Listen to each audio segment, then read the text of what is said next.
We see a lot of leadership books. How is yours different? What are the lessons of the book? Well, I can only tell you that I had hotels in 14 countries and was voted the best in each country, each location. We were the absolute leader. So I'm trying to tell how we accomplished that. It's not me. There are many people who accomplished that. How we accomplished being absolute leader in this business in every location. And I think it applies to any industry. It's the same everywhere. And which is? Which is concentrating on the market, understand your market, not thinking what your market wants, but truly understand your market.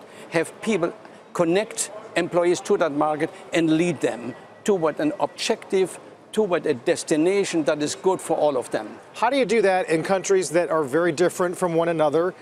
You got to deliver the same message from the top down, right? Yeah. Well, absolutely, absolutely. That's the interesting thing. In every culture, it was the same. Employees want to be connected to a purpose. That's it. And if you connect them to the purpose of the organization and show them where that purpose is good for them too. In that moment, you apply that in every country. You can do that. And the customer wants to be taken care of everywhere.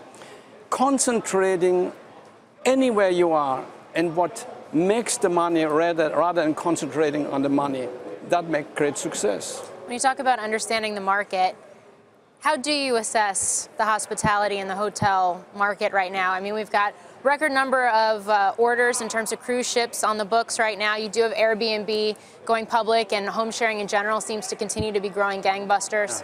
Yeah, well, you understand, you study the market, what the market expect, and create processes behind those expectations.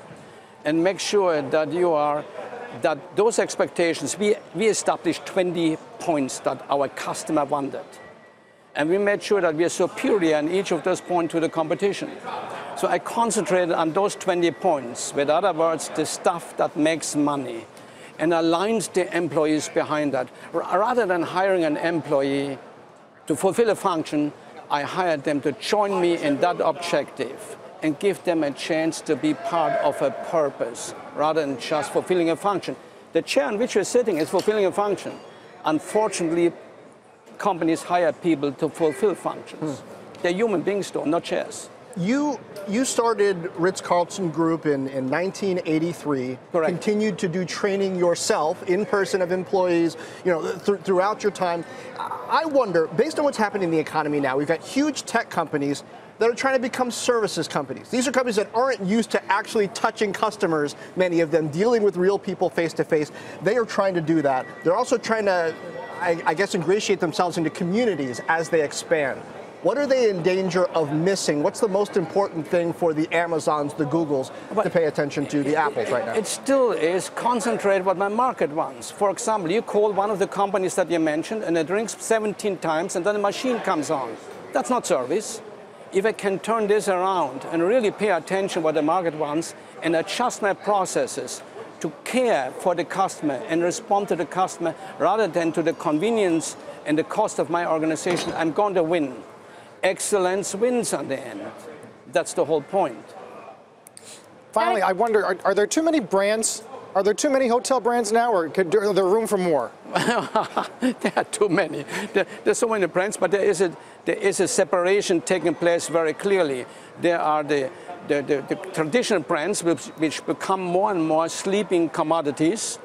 And then there are the individual ones who have to survive on the excellence that they create. The sleeping commodities, there's nothing wrong with them. Convince the customers to come back because of points they get for airlines and so on. The small individual ones have to convince the customer with their excellence and service to come back. That's going to be the difference.